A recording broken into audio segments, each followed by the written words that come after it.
আমি খুব বেশি কথা বাড়াবো না, সরাসরি চলে যেতে চাই ঘটনায়। ঘটনার দিন সকাল থেকেই ঝিরিঝিরি বৃষ্টি হচ্ছিল।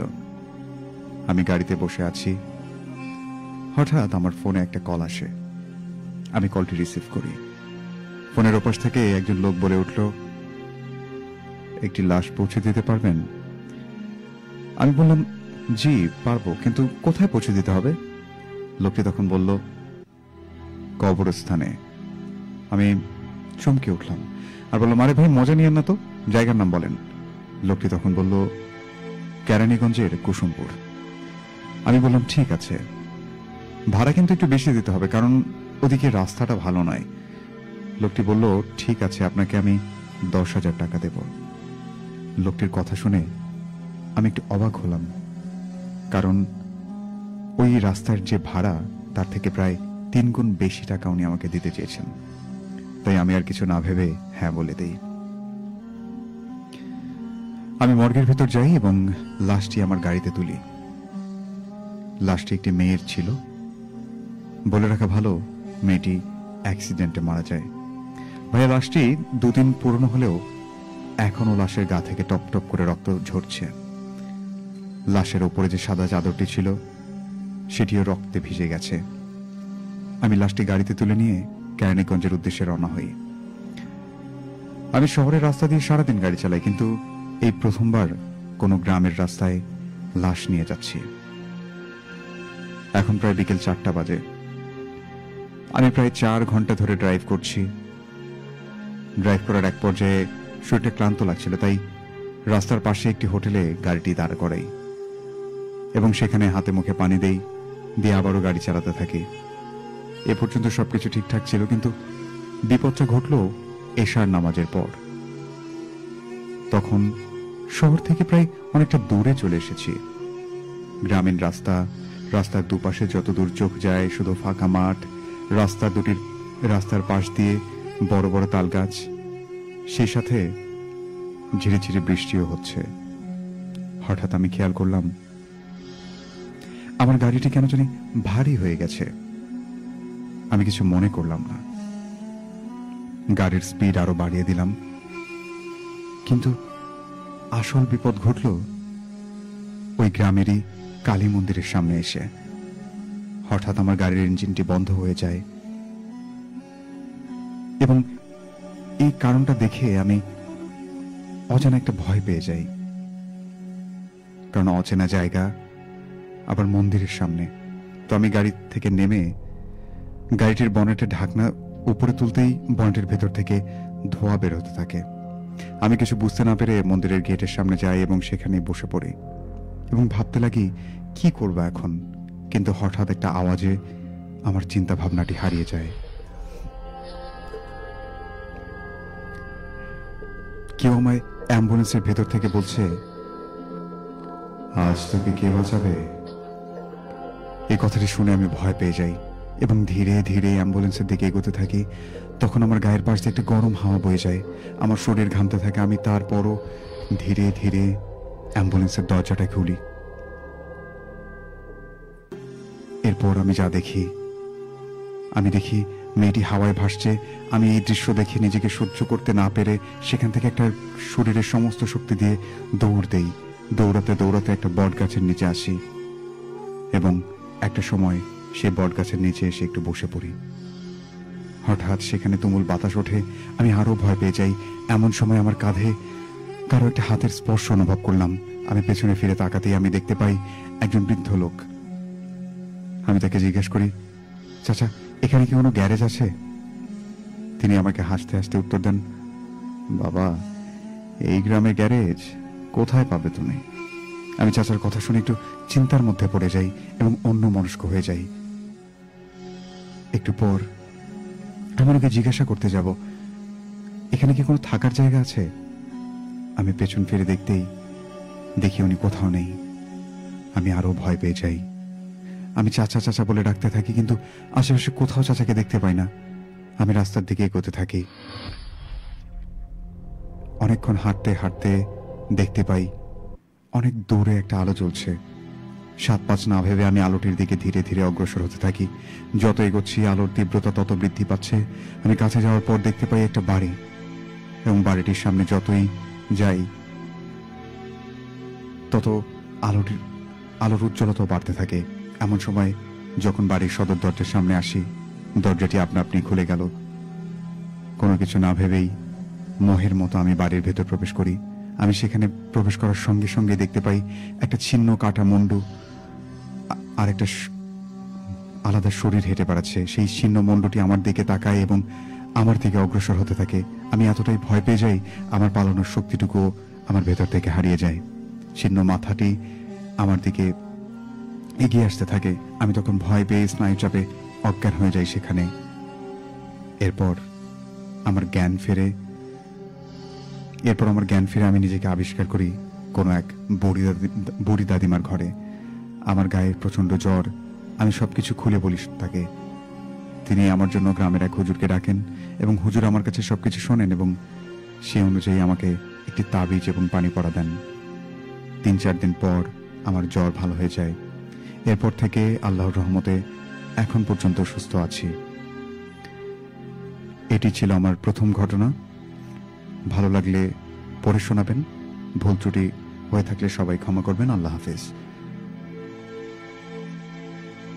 এরপরে উনি ওনার নাম ঠিকানা দিয়েছিলেন, কিন্তু উনি নিষেধ করেছেন ওনার নাম ঠিকানা প্রকাশ করতে।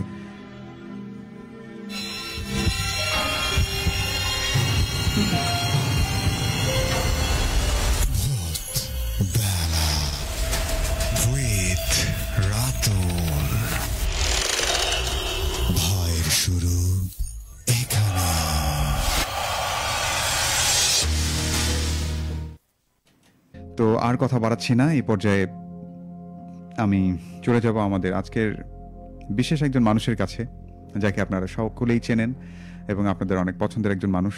সবসময় ক্যামেরার পেছনে থাকেন, আজকে ক্যামেরার সামনে আনার চেষ্টা করলাম। শাহাদুল, সরাসরি মূল কথাতেই যাচ্ছি। জি অবশ্যই। ঘটনাটি হচ্ছে দুই বান্ধবী মিলিত। বান্ধবীর নাম হচ্ছে, একজনের নাম মমতা, আরেকজনের নাম হচ্ছে রুমি। তারা মেডিকেলে পড়াশোনা করতো, প্রায় ইন্টারমিডিয়েট শেষ করে মেডিকেলে ভর্তি হয়েছে। মেডিকেলে দ্বিতীয় সেমিস্টারে তখন তারা ছিল। ওই সময় ওনাদের মর্গে লাশ কাটার একটা ক্লাস শুরু হয়, মর্গে লাশ কাটার। তা রুমির থেকে মমতা হচ্ছে ভালো একটু স্টুডেন্ট, ওই জন্য দুইজনেই ছিল। কিন্তু যিনি দায়িত্ব ছিল তিনি হচ্ছে মমতাকে দায়িত্ব দিছে যে লাশ কাটার, যে কিভাবে কাটতে হয় সেটা কাটা। তারপর হচ্ছে রুমিকে বললো যে তুমি দেখো, এর পরবর্তীতে তোমাকে দিয়েও কাটানো হবে। আচ্ছা। তা রুমি বললো ঠিক আছে স্যার, মমতা কাটুক, আমি দেখি। সবথেকে বড় কথা, এনারা দুইজন হচ্ছে দুই বান্ধবী, খুবই ছোটবেলা থেকে একজন ক্লোজ।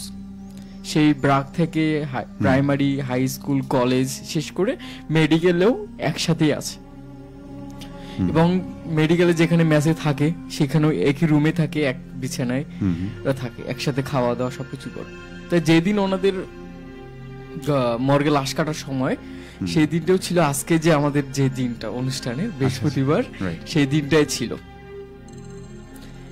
তা পরের দিন শুক্রবার তারা ভাবলো যে যেহেতু মর্গে লাশ কাটায় পড়বে, একটু সময় করে যে কেটে আসবো, রাত্রে বেশি রাত করে যে কেটে পরের দিন সারাদিন ঘুমাবো, ঠিক পরে আবার পরের দিন দেরি করে উঠবো। তো ওনাদের যেই কাজ, রাতের খাওয়া দাওয়া শেষ করে দুই বান্ধবী গল্প স্বল্প করে যে মর্গে ঢুকছে। তো মর্গে যাওয়ার পর ওনারা লাশ কাটার জন্য যা কিছু প্রয়োজন সবকিছু রেখে গিয়েছে ওখানে। তো ওনারা যে দেখতেছে যে সবকিছু আছে, তা উনি গেল, দুই বান্ধবী গেল, যে মাস্ক, তারপর গ্লাভস যেগুলো পরে প্রয়োজনীয় যে জিনিসগুলো আছে সেগুলো পরে রেডি হলো। যে লাশটিকে কাটতে যাবে সেই লাশটি বের করা হলো, বের করে উনি কাটা শুরু করে দিচ্ছে। তা এক পর্যায়ে লাশ যখন কাটা হয়ে গেছে, প্রায় 10-15 মিনিট পর, তারও বেশি সময় ধরে, তা কাটার পর রুমি বললো যে আমি একটু বাহির থেকে আসি, যে আমার একটু সমস্যা হচ্ছে, আমি বাহির থেকে আসি। তা মমতা বললো যে ঠিক আছে যা, তাহলে আমি তোর জন্য অপেক্ষা করতেছি, তাহলে আগে আর লাশটা কাটতেছি না, যেহেতু স্যার তোকে বলছে দেখতে, আর আমি আগে কাটলে পরে তুই জিনিসগুলো দেখতে পাবি না কিভাবে কাটতে হয়, ওই জন্য কই ঠিক আছে। তা মমতা ওকে যেতে বললো, তো ও গেল। ঠিক পরে আবার রুমি 10-15 মিনিট পর আসলো ভেতরে, একটু ফ্রেশ হয়ে ও আসলো।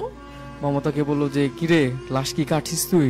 কয় না, তোর জন্য কিছুটা বাকি রাখছি, যে দেখার জন্য স্যার যেহেতু বলে গেছে ওই জন্য তোর দেখানোর জন্য রাখছি। তো ও যখন ওই কথাগুলো বললো, রুমি বললো যে ঠিক আছে সমস্যা নেই, আমি আসছি, এখন কাট। তো যখন ভাইয়া যে কিডনি যেখানে থাকে, কিডনির ওখানে কাটতে শুরু করলো, তখন রুমি চিৎকার করছে হুট করে, যে চিৎকার করে উঠলো যে না কাটিস না, আমাকে ভয় লাগতেছে।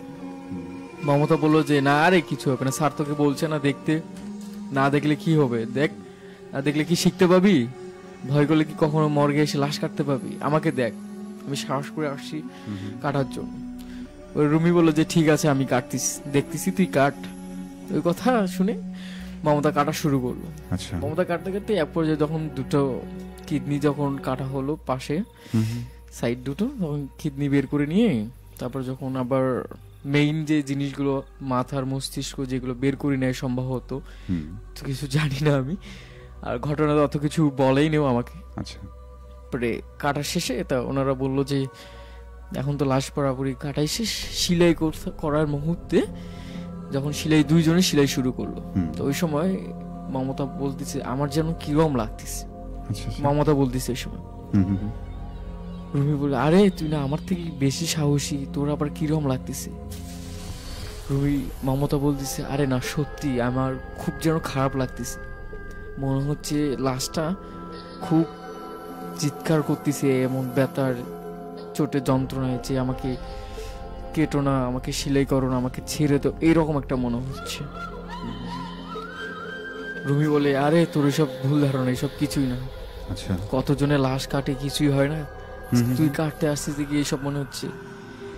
মমতা বললো বিশ্বাস কর আমার শরীর যেন লোম দাঁড় হয়ে যাচ্ছে এমন একটা অবস্থা, কখনো এই ধরনের লাশ কাটেনি, শুধু দেখেই গেছি, খুব দেখা মাত্রই চলে আসছি, বেশিক্ষণ থাকিও নি, আর আজকে নিজে লাশ কাটতেছি, কি আমার একটা ব্যাপার। রবি বলতেছে তোর জন্যই তো আজকে এখানে আসা, তুই লাশ কাটতে চাইছিস, স্যার তোকে লাশ কাটতে এখানে এনেছি, আর তোর সাথে আমাকেও নিয়ে এসেছে, ততটা আমি তো তোর থেকে অনেক ভীতু, তুই আসছিস বলে আমি এখানে আসছি, না হলে কখনো আমি এখানে আসতাম না। মমতা বলা আচ্ছা ঠিক আছে সব বাদ দিয়ে লাশটা সিলাই করি।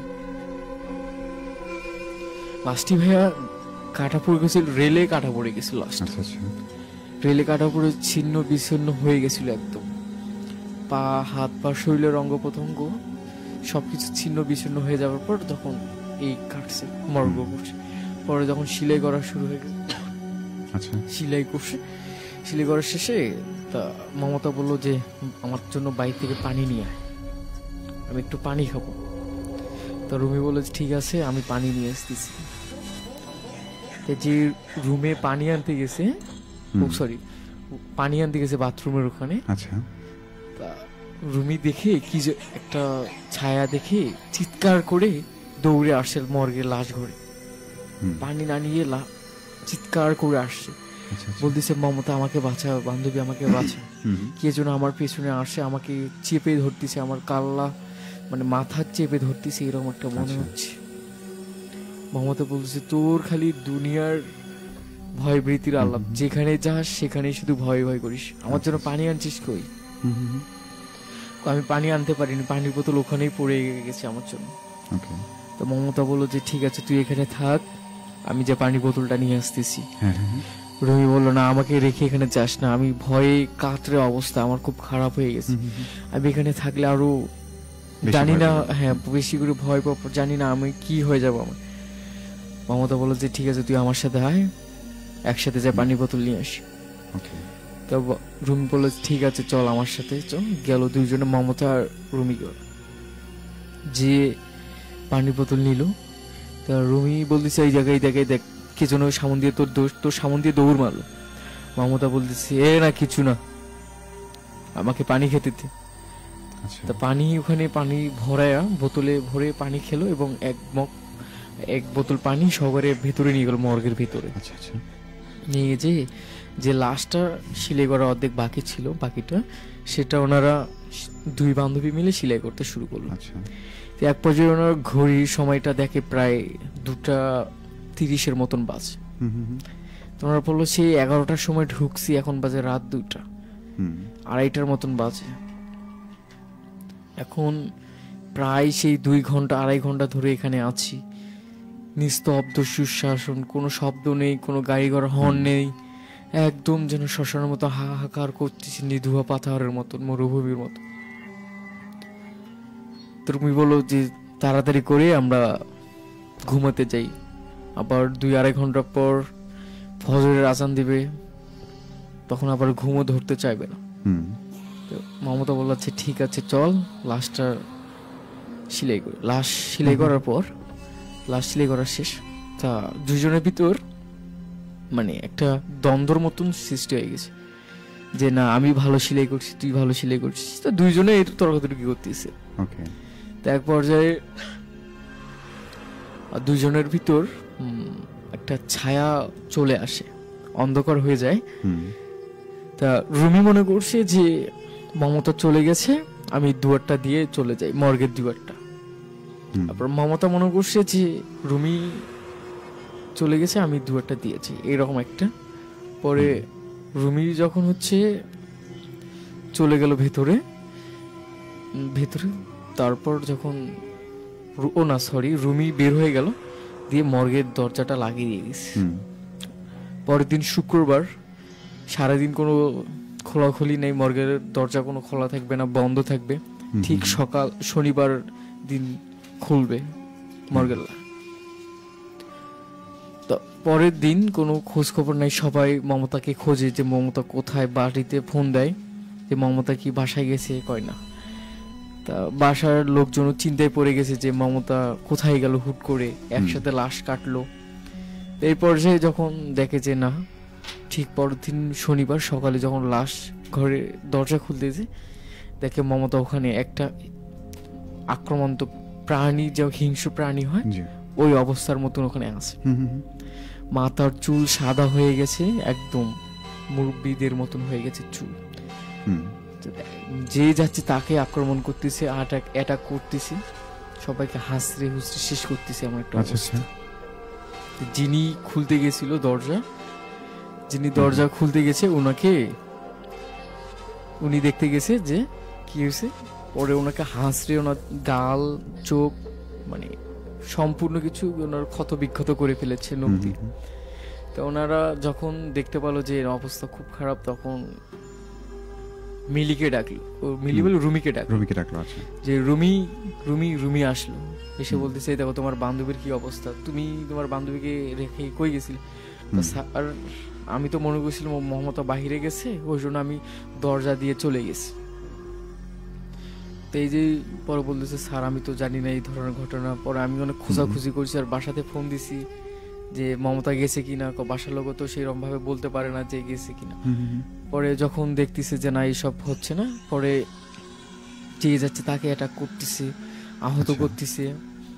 পরে এক পর্যায়ে ভাইয়া মানে ঘটনাটি এখানেই শেষ হলে হয়তো দুজনেই ভালো থাকতো এবং সুস্থ থাকতো। এক পর্যায়ে যখন কেউ মমতাকে থামাতে পারছিল না, তখন তাকে জাল দিয়ে নিক্ষেপ করার পরেও তাকে আটকাতে পারছিল না। আচ্ছা, এমন একটা অবস্থা ছিল। তাকে নাকি শেষ পর্যায়ে গুলি করে মারা হয়েছে। তাই? হ্যাঁ, গুলি করে মারা হয়েছে। এবং সেই ঘটনাটির ক্ষেত্রে ওই মর্গে এখন পর্যন্ত আর কেউ যেতে পারে না। মাঝে মধ্যে সবাই শব্দ শুনে যে রুমি বলতেছে বাঁচাও বাঁচাও করে বলতেছে, সরি মমতা বলতেছে আমাকে বাঁচাও বাঁচাও করে বলতেছে। ঘটনাটি যে কোনো একজন বেঁচে থাকলে হয়তো কেউ না কেউ একটা ভালো থাকতো, কিন্তু রুমি মনে করতো যে মমতা আমার জন্যই মারা গেছে। ঠিক সেই মেডিকেলের সার থেকে রুমি আত্মহত্যা করে লাভ দিয়ে। আচ্ছা, সেই সার থেকে লাভ দিয়ে আত্মহত্যা করার পর ওই ছাদটা একদম নিষিদ্ধ করা হয়, যেই ওই ছাদে যেত তার সাথেই হুম। কোনো না কোনো ঘটনা ঘটতো। আচ্ছা আচ্ছা। তো একবার একজন নতুন ছাত্র, মেডিকেলের ছাত্র সেখানে গেছে। সেখানে যাওয়ার পর সেই ছাত্রকে রুমি গলা চিপে ধরছিল মেরে ফেলার জন্য। সে বলছে যে তুই আমার এখানে কেন এসেছিস, এটা আমার স্থান, আমার জায়গা, এখানে কেউ আসবি না, সম্পূর্ণ জায়গাটা আমার, আর এই ছাদে যদি কেউ আসে তাকে আমি মেরে ফেলবো। তা যে ছেলেকে স্টুডেন্ট গলা চেপে ধরছিল সে তো চিৎকার করার মতন কোনো অবস্থা ছিল না। তো যাই হোক, জড়াঝুড়ি করার পর, অনেক চেষ্টা করার পর গলা ছেড়ে দিয়ে চিৎকার করে ওখানে ছেলেটা পড়ে যায়, ওই স্টুডেন্ট পরে যখন আমার চিৎকার শুনে সবাই আসে, স্যার আসে, পরিচালকরা আসে, পরে তো এসে নিয়ে যায়। ওর কাছে সমস্ত ঘটনা শুনে বলে যে কি হয়েছিল। ও বলতেছে যে স্যার এই কাহিনী, ছাদে আমি আসলাম একটু পড়ার জন্য, তো এসে দেখি রুমি হুট করে আমার পেছন থেকে এসে আমার গলা চেপে ধরেছে। সবাই কেউ বিশ্বাস করে না যে রুমি মরে গেছে এখান থেকে দিয়ে ঝাঁপ দিয়ে, অথচ সবাই জানে যে এখানে এই ছাদটা নিষিদ্ধ করা হয়েছে, নিষিদ্ধ করা হয়েছে। হুম। তা ওকে বললো যে তুমি জানো না এই ছাদটা নিষিদ্ধ করা হয়েছে, এখানকার পরিচালক নিষিদ্ধ করেছে, তুমি তারপরও কেন ওখানে গেছো? হুম। স্যার আমার ভুল হয়েছে, আর কখনো যাব। তারপরে এক সময় ওই ছাদটা নিষিদ্ধ ছিল, জানি না এখন চালু হয়েছে কিনা ছাদ, এখন শোনাও হয়নি সেভাবে করি ওনাদের কাছ থেকে। যাই হোক, এটাই ছিল ঘটনা। আচ্ছা আচ্ছা।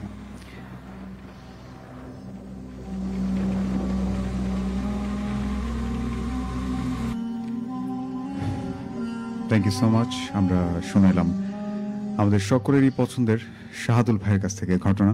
শাহাদুল ছিল আমাদের সাথে এতক্ষণ। যে সকল শ্রোতারা এতক্ষণ আমাদের সাথে যুক্ত ছিলেন তাদের কাছে জানতে চাই শাহাদুলের আজকের ঘটনাটি আপনাদের কার কাছে কেমন লেগেছে।